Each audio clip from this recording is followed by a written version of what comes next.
जय हिंद साथियों, कैसे हैं आप सभी। आशा करते हैं साथियों आप सभी अच्छे होंगे और आपकी पढ़ाई भी एकदम अच्छे तरीके से चल रही होगी। ऐसी हमारी आशा है आप सभी से।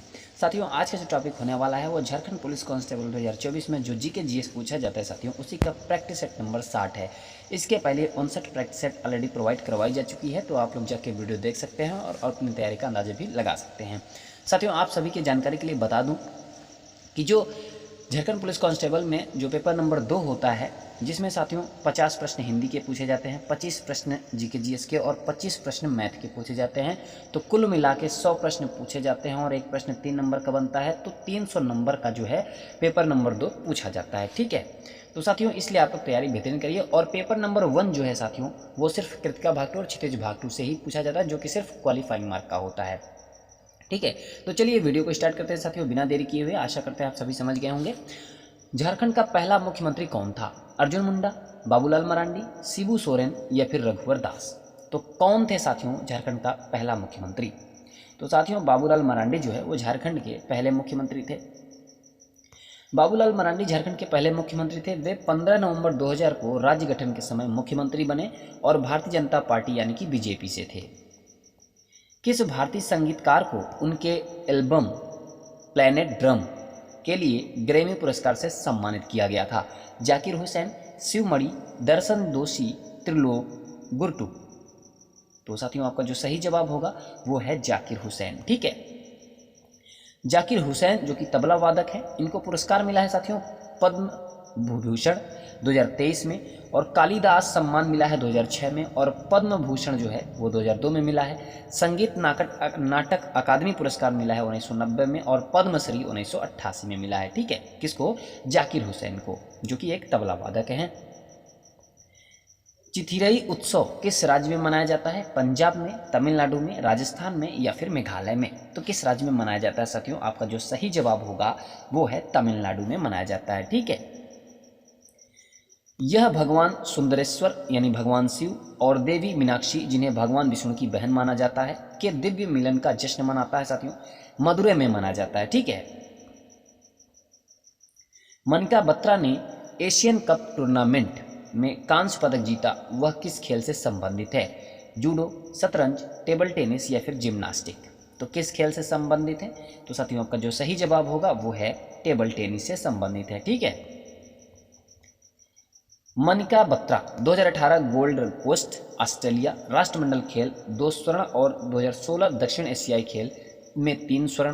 प्रसिद्ध टेबल टेनिस खिलाड़ी हैं अचंता शरथ कमल, साथियान ज्ञानशेखरन, अर्चना गिरीश कामत, सेबेस्टियन कोरडा, निकी पुनाचा। संबंधित जो ट्रॉफियां हैं साथियों वो बारना बेलाक कप है, कार्बिलोन कप है, स्वेथलिंग कप है जो कि पुरुष को दिया जाता है, टेबल टेनिस ग्रैंड फ्रिक्स है। ठीक है, विश्व प्रकृति संरक्षण दिवस कब मनाया जाता है? 12 जुलाई को, 5 अगस्त को, 28 जुलाई को, 30 मई को? तो साथियों आपका जो सही जवाब होगा वो है 28 जुलाई को मनाया जाता है विश्व प्रकृति संरक्षण दिवस। ठीक है, उद्देश्य है साथियों हमारे प्राकृतिक संसाधनों और पर्यावरण की रक्षा के महत्व के बारे में जागरूकता बढ़ाना। विश्व पर्यावरण दिवस जो है वो 5 जून को मनाया जाता है और अंतर्राष्ट्रीय जैविक विविधता दिवस 22 मई को मनाया जाता है। ठीक है, झारखंड का सबसे प्रसिद्ध लोक नृत्य कौन सा है साथियों? छऊ नृत्य है, गरबा है, रासलीला है या फिर भांगड़ा है? तो कौन सा नृत्य है जो झारखंड का सबसे प्रसिद्ध लोक नृत्य है? तो साथियों आपका जो सही जवाब होगा वो है छऊ नृत्य। ठीक है, छऊ नृत्य झारखंड का प्रमुख लोक नृत्य है। इसे यूनेस्को ने अमूर्त सांस्कृतिक धरोहर के रूप में मान्यता दी है। यह मुखौटा के साथ किया जाने वाला पारंपरिक नृत्य है साथियों। ठीक है, भारत के निम्नलिखित पड़ोसी देशों में से किसका जनसंख्या घनत्व तो सबसे अधिक है? बांग्लादेश, श्रीलंका, चीन या फिर पाकिस्तान? तो साथियों आपका जो सही जवाब होगा वो है बांग्लादेश। ठीक है, बांग्लादेश जो है आपका बिल्कुल सही जवाब होगा। संयुक्त राष्ट्र के आर्थिक और सामाजिक मामलों के विभाग UNDESA के अनुसार भारत दुनिया के सबसे अधिक आबादी वाले देश के रूप में चीन से आगे निकल गया है। ठीक है, अप्रैल 2023 तक। किस प्रसिद्ध शासक को द्वितीय अशोक के नाम से जाना जाता था? चंद्रगुप्त द्वितीय, रुद्रदामन प्रथम, मिलिंद या फिर कनिष्क? तो किस प्रसिद्ध शासक को द्वितीय अशोक के नाम से जाना जाता था साथियों? तो आपका जो सही जवाब होगा वो है कनिष्क को। ठीक है साथियों, कनिष्क आपका बिल्कुल सही जवाब होगा। वह 127 से 151 ईस्वी के कुषाण राजवंश के शासनकाल से थे। कौन? कनिष्क। वह अपनी सैन्य, राजनीतिक और आध्यात्मिक उपलब्धियों के लिए प्रसिद्ध थे। अगला प्रश्न है, समाज के कमजोर वर्गों को सामाजिक न्याय दिलाने के लिए महाराष्ट्र में निम्नलिखित में से किस संघ का गठन किया गया था? थियोसॉफिकल सोसाइटी, आर्य समाज, सत्यशोधक समाज, धर्म परिपालन योग्यम। तो किस संघ का गठन किया गया था साथियों? तो आपका जो सही जवाब होगा वो है सत्यशोधक समाज। ठीक है, सत्यशोधक समाज ज्योतिबा फुले ने 1873 में पुणे यानी कि महाराष्ट्र में स्थापना की थी। यह एक सुधारात्मक समाज था जिसने शिक्षा को बढ़ावा दिया, वंचित वर्गों में सामाजिक अधिकार, न्याय और राजनीतिक पहुंच बढ़ाई। ठीक है, किसने? सत्यशोधक समाज ने। निम्नलिखित में से किस अनुच्छेद में मौलिक अधिकारों के साथ असंगत या उनका अल्पीकरण करने वाले कानूनों का उल्लेख किया गया है? अनुच्छेद 13 में, अनुच्छेद 14 में, अनुच्छेद 12 में, अनुच्छेद 15 में। तो साथियों आपका जो सही जवाब होगा वो है अनुच्छेद 13 में। आप लोग अपना अपना स्कोर कमेंट करके जरूर बताइएगा। तो अनुच्छेद 13 आपका बिल्कुल सही जवाब होगा। अनुच्छेद 12 केंद्र सरकार, संसद, राज्य सरकार और राज्य विधानमंडल राज्य की परिभाषा के अंतर्गत आते हैं। ठीक है, घरेलू क्रिकेट सैयद मुश्ताक अली ट्रॉफी 2024 किस टीम ने जीती है? मध्य प्रदेश ने, उत्तर प्रदेश ने, बड़ौदा ने या फिर मुंबई ने? तो किस टीम ने जीती है साथियों? तो आपका जो सही जवाब होगा वो है मुंबई ने जीती है। ठीक है, सैयद मुश्ताक अली T20 ट्रॉफी 2024 के फाइनल मुकाबले में मुंबई ने शानदार प्रदर्शन करते हुए मध्य प्रदेश को 5 विकेट से हराकर खिताब अपने नाम कर लिया। यह मुकाबला बेंगलुरु के M चिन्नास्वामी स्टेडियम में रविवार को खेला गया। मुंबई की टीम ने यह दूसरी बार सैयद मुश्ताक अली ट्रॉफी का खिताब अपने नाम किया है साथियों। ठीक है, झारखंड के किस मेले को टूसू पर्व कहा जाता है? करम मेला, सोहराई मेला, टूसू मेला या फिर सरहुल मेला? तो क्या होगा आपका सही जवाब साथियों? टूसू मेला। ठीक है, टूसू मेला एक प्रमुख आदिवासी मेला है साथियों जो मकर संक्रांति के अवसर पर मनाया जाता है। यह आदिवासी समुदाय द्वारा कृषि और प्रकृति के प्रति आभार व्यक्त करने का त्यौहार है। ठीक है, अगला प्रश्न है, 1975 में की रात को इंदिरा गांधी ने राष्ट्रपति फखरुद्दीन अली अहमद से आपातकाल लागू करने की सिफारिश की थी। वो कौन सी तारीख थी? 1 जून, 22 मई, 25 जून या फिर 1 जुलाई? तो साथियों आपका जो सही जवाब होगा वो है 25 जून को। ठीक है, और वह सन था 1975 की रात थी। भारत का तीसरा आपातकाल 25 जून 1975 को मध्यरात्रि में शुरू हुआ और 23 मार्च 1977 तक बढ़ा दिया गया। इस आपातकाल का मुख्य कारण आंतरिक गड़बड़ी था। भारत का पहला आपातकाल भारत चीन युद्ध के दौरान 26 अक्टूबर 1962 से 10 जनवरी 1968 तक था। दूसरा आपातकाल 3 से 17 दिसंबर 1971 तक भारत पाकिस्तान युद्ध के दौरान था। ठीक है, निम्नलिखित में से कौन सी नदी धुआंधार जलप्रपात बनाती है? तापी, नर्मदा, गोदावरी या फिर महानदी? तो कौन सी नदी है साथियों? तो नर्मदा जो है आपके बिल्कुल सही जवाब होगा। नर्मदा नदी जो है धुआंधार जलप्रपात बनाती है, वो भी मध्य प्रदेश में। ठीक है, निम्नलिखित में से किस अवधि को भारत में जनसंख्या विस्फोट की अवधि के रूप में जाना जाता है? 1981 से 2021, 1931 से 1961, 1921 से 1951, 1951 से 1981? तो क्या होगा साथियों आपका सही जवाब? 1951 से 1981। ठीक है, इस अवधि के दौरान भारत की जनसंख्या 361 मिलियन 1951 से बढ़कर 683 मिलियन 1981 हो गई। इस अवधि की औसत वार्षिक वृद्धि दर 2.14% थी। ठीक है, मुद्रा की पूर्ति की इन मापों में से किस समस्त मौद्रिक संसाधन कहा जाता है? किसे? M4 को, M1 को, M2, M3? क्या है साथियों? ये मुद्रा की पूर्ति की ये माप हैं। ठीक है, माप हैं जिनका नाम दे दिया गया है M4, M1, M2, M3। क्या होता है अभी आपको हम डिटेल में समझाते हैं। तो क्या होगा साथियों आपका सही जवाब? तो M3 जो है आपका बिल्कुल सही जवाब होगा। देखिए ये यहाँ पे आपको सारा फार्मूला मिल जाएगा M1, M2, M3 का। ठीक है, तो इसको आप लोग देख लीजिएगा PDF में। देखिए M3 मुद्रा आपूर्ति का माप है जिसे M2 के सभी घटक यानी मुद्रा, मांग, जमा और सावधि जमा के साथ साथ बड़े समय की जमा, पुनर्खरीद समझौते और संस्थागत मुद्रा बाजार निधि शामिल है। M3 को अक्सर समग्र मौद्रिक संसाधन के रूप में जाना जाता है क्योंकि यह धन आपूर्ति के व्यापक माप का प्रतिनिधित्व करता है। ठीक है, तो M3 समझ में आया। M4 समझिए, मुद्रा आपूर्ति का एक और माप है जिसमें M3 के सभी घटकों के साथ साथ वाणिज्यिक पत्र और ट्रेजरी बिल जैसे मुद्रा बाजार उपकरणों की होल्डिंग भी शामिल है, तो वो M4 में आते हैं। और M1 की बात करें साथियों तो M1 या मौद्रिक आधार धन आपूर्ति का सबसे संकीर्ण माप है और इसमें केवल प्रचलन में मुद्रा और केंद्रीय बैंक में बैंकों द्वारा रखे गए भंडार शामिल हैं। ठीक है, M1 में।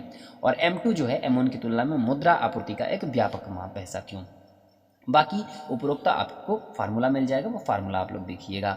M4 का उपयोग धन आपूर्ति के अन्य उपायों की तरह आमतौर पर नहीं किया जाता है। M1 का उपयोग अक्सर मौद्रिक नीति के लिए एक उपकरण के रूप में किया जाता है, क्योंकि मौद्रिक आधार में परिवर्तन अर्थव्यवस्था में उधार देने और उधार लेने की मात्रा को प्रभावित कर सकता है।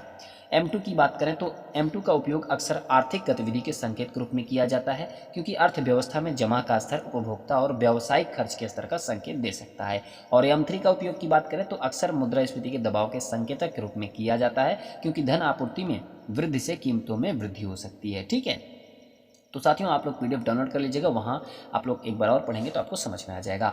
भारत सरकार के निम्नलिखित में से किस कार्यक्रम का उद्देश्य गरीबी उन्मूलन रणनीति के एक भाग के रूप में संपर्क विहीन बसावटों की संपर्कता प्रदान करना है? बसावटों को संपर्कता प्रदान करना है। प्रधानमंत्री ग्रामीण विकास अध्ययता योजना, स्वर्ण जयंती ग्राम स्वरोजगार योजना, प्रधानमंत्री ग्राम सड़क योजना, या फिर राष्ट्रीय ग्रामीण आजीविका मिशन? तो क्या होगा साथियों आपका सही जवाब? प्रधानमंत्री ग्राम सड़क योजना। ठीक है, जिसे हम संक्षेप में क्या कहते हैं? PMGSY। 2000 में अटल बिहारी वाजपेयी द्वारा शुरू की गई यह योजना है। मंत्रालय किस मंत्रालय के अधीन आता है? ग्रामीण विकास मंत्रालय।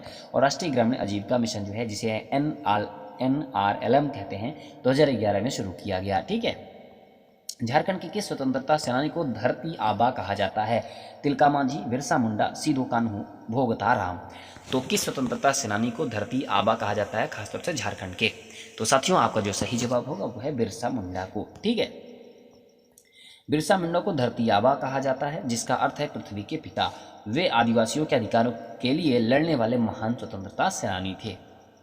निम्नलिखित में से कौन गुरुत्वीय स्थितिज ऊर्जा का उदाहरण है? चलती कार, बंदूक से चलाई गई गोली, बांध के पीछे एकत्रित जल, गेंद को पैर से मारना? तो किसमें स्थितिज ऊर्जा है? तो साथियों आपका जो सही जवाब होगा वो है बांध के पीछे एकत्रित जल में गुरुत्वीय स्थितिज ऊर्जा है। ठीक है, गुरुत्वीय स्थितिज ऊर्जा किसी वस्तु की ऊर्ध्वाधर स्थिति या ऊंचाई के परिणाम स्वरूप उसमें संग्रहित ऊर्जा है। उदाहरण, झरने के शीर्ष पर नदी का पानी, गिरने से पहले पका हुआ फल। ठीक है, ये दो उदाहरण याद रखिएगा। निम्नलिखित में से कौन मानव शरीर में बीन के आकार का एक बड़ा लिम्फोइड अंग है? थाइमस, प्लीहा, लिम्फ नोड, या फिर टॉन्सिल? तो क्या होगा साथियों आपका सही जवाब? तो प्लीहा जो है आपका बिल्कुल सही जवाब होगा। प्लीहा जो एरिथ्रोसाइट्स, लिम्फोसाइट्स और फैगोसाइट्स को संग्रहित करता है, यह अपनी कोशिकाओं में रक्त जनित रोगजनकों को रोककर रक्त प्रवाह को फिल्टर करता है। झारखंड में सबसे ऊंची चोटी कौन सी है? पारसनाथ पर्वत, देवघर पहाड़ी, राजमहल पहाड़िया, या फिर नेतरहाट? तो क्या होगा साथियों आपका सही जवाब?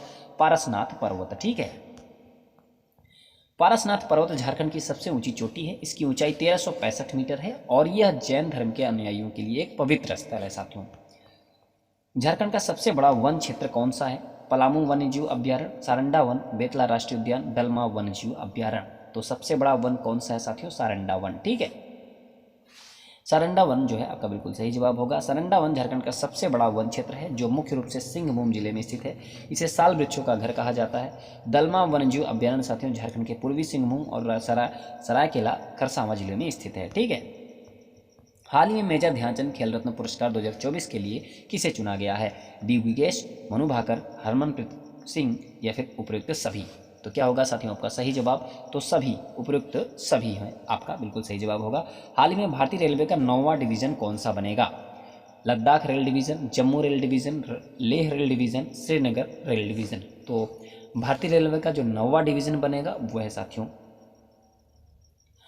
Jammu rail division. ठीक है, इनमें से किस सत्याग्रह में वल्लभ भाई पटेल को सरदार की उपाधि दी गई थी? चंपारण में, बारदोली में, खेड़ा में, या फिर अहमदाबाद मील हड़ताल में? तो कौन सा सत्याग्रह जिसमें वल्लभ भाई पटेल को सरदार की उपाधि दी गई साथियों? तो आपका जो सही जवाब होगा वो है बारदोली सत्याग्रह में। ठीक है, बारदोली सत्याग्रह में कुशल नेतृत्व के कारण वल्लभ भाई पटेल को सरदार की उपाधि दी गई। यह उपाधि आंदोलन की सफलता पर वहां की महिलाओं द्वारा प्रदान की गई थी। यह सत्याग्रह 1928 में गुजरात में हुआ। यह एक किसान आंदोलन था जो प्रांतीय सरकार द्वारा किसानों के लगान में 30% वृद्धि के कारण हुआ था। चंपारण सत्याग्रह साथियों 1917 में हुआ था। खेड़ा अहमदाबाद मील सत्याग्रह 1918 में हुआ था। गांधी जी के नेतृत्व में हुए आंदोलन थे। ठीक है, ये तो साथियों कैसी लगी आप सभी को वीडियो जरूर बताएगा। इस वीडियो में आपको 25 प्रश्न मिले हैं और जीके जीएस की जितनी प्रैक्टिस सेट है आपको सभी में 25 प्रश्न ही मिलेंगे। तो साथियों कैसी लगी वीडियो आप लोग जरूर बताएगा। वीडियो पसंद आई हो तो एक लाइक और चैनल को सब्सक्राइब जरूर करेगा और अपने साथियों तक शेयर जरूर करेगा। पीडीएफ आप सभी को टेलीग्राम चैनल पे मिल जाएगा, लिंक मैं डिस्क्रिप्शन में डाल दूंगा, वहाँ से आप लोग टेलीग्राम चैनल को ज्वाइन करिएगा और डेली का डेली आप लोग पीडीएफ वहाँ से प्राप्त करिएगा। ठीक है, तो साथियों मिलते हैं अगली वीडियो के साथ, तब तक के लिए जय हिंद, नमस्कार।